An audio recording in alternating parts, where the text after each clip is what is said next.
ராஜா உன்னிடத்தில் வருகிறார் என்று சகரியா தீர்க்கதரிசி சொல்கிறார். உன் ராஜா உன்னிடத்தில் வருகிறார் என்று தீர்க்கதரிசியா உரைக்கப்பட்டது. அப்போ இயேசு கிறிஸ்துவின் பிறப்பு ஒரு சாதாரண பிறப்பு அல்ல. இது பல ஆண்டுகளுக்கு முன்பாக தீர்க்கதரிசிகளால் உரைக்கப்பட்டதுதான் இயேசு கிறிஸ்துவின் பிறப்பு. அல்லேலூயா. அந்த மகிமையான பிறப்பை தான் இன்றைக்கு நாம் கொண்டாடி கொண்டிருக்கிறோம். அல்லேலூயா. சாதாரண பிறப்பு சாதாரணம் இல்லங்க. 2000 ஆண்டுகளுக்கு முன்பாக தீர்க்கதரிசிகளால் உரைக்கப்பட்ட இயேசு கிறிஸ்து. அல்லேலூயா. அந்த இயேசு கிறிஸ்து பற்றி தான் ஒரு 6 இல்லது 7 காரியங்கள் சொல்ல போகிறேன். வெறும் வசனத்தை மட்டும் தான் நான் சொல்ல போறேன். ஏன்னா பாயிண்ட் சொல்றதுக்கு டைம் இல்ல. வசனத்தை மட்டும் நான் சொல்றேன். அதை குறித்து பேசணும்னா நிறைய சத்தியங்களை பேசலாம். அப்படியேப்பட்டது நீங்க வீட்டுல போய் நோட்ஸ் எடுத்து இதை தியானம் பண்ணுங்க. இன்றைக்கு இயேசு கிறிஸ்துவை குறித்து. சின்ன பிள்ளைங்க அமைதியா இருங்க. முக்கியமாக வாசிக்கலாம். இயேசு, இந்த இயேசு எப்படிப்பட்டவர்? குழந்தையா பிறந்த இயேசு குழந்தையா இல்லங்க. இந்த இயேசு எப்படிப்பட்டவர்? அவர் எப்படிப்பட்ட தேவன்? நம்ம ஆண்டவர் வானத்தையும் பூமியையும் படைத்த தேவன். அல்லேலூயா. அந்த இயேசு கிறிஸ்து எப்படிப்பட்டவர் என்பதை ஒரு 6 காரியங்கள் அல்லது 7 காரியங்களுக்காக நான் சொல்லி முடிக்கிறேன். முதலாவதாக லூக்கா எடுத்துக்கொள்ளுங்க. லூக்கா எழுதின சுவிசேஷ புஸ்தகம் 19ஆம் அதிகாரம்.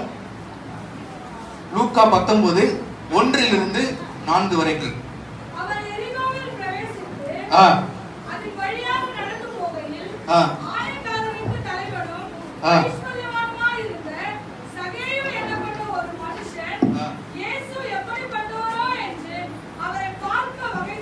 போதும் போதும். இயேசு எப்படிப்பட்டவரோ என்று தேடி வகை தேடினான். அல்லேலூயா. இது மெசேஜ் கிடையாது.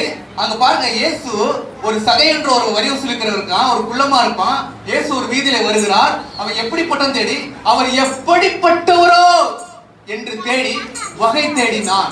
அப்ப நம்முடைய ஆண்டவர் எப்படிப்பட்டவர்? அல்லேலூயா. அதுதான் இன்னைக்கு சத்தியம். இன்னைக்கு தான் உங்களுக்கு சொல்லி கொடுக்க போறேன். நம்முடைய ஆண்டவர் எப்படிப்பட்டவர்? இன்னைக்கு உலகமே கிறிஸ்துமஸ் கொண்டாடி கொண்டிருக்கிறது. உங்க பக்கத்து வீட்டுல உங்க சொந்தக்காரங்க எல்லாம் சொல்லுவாங்க, கிறிஸ்துமஸ் கிறிஸ்துமஸ் என்றிய அப்படின்னா என்னப்பா? இயேசு எப்படிப்பட்டவர்? இயேசு எல்லாருக்கும் ஜெனரலா தெரியும். அவர் நல்லவர், அற்புதர், பரிசுத்தர், உண்மையுள்ளவர் அப்படின்னு எல்லாருக்குமே தெரியும். இந்து மக்களுக்கும் தெரியும், எல்லாருக்குமே தெரியும். ஆனா அந்த இயேசு எப்படிப்பட்டவர் அப்படின்றாலே அதுக்குள்ள நிறைய காரியங்கள் அடங்கி இருக்கிறது. அல்லேலூயா. அதைத்தான் இன்னைக்கு வேகமாக பார்க்க போகிறோம். முதலாவதாக இயேசு எப்படிப்பட்டவர்? ஏசாயா தீர்க்கதரிசன புஸ்தகம் எடுத்துக்கொள்ளுங்கள். ஏசாயா தீர்க்கதரிசன புஸ்தகம் 43ஆம் அதிகாரம் 43ஆம் அதிகாரம் 1வது வசனத்தை நாம் வாசிக்கலாம்.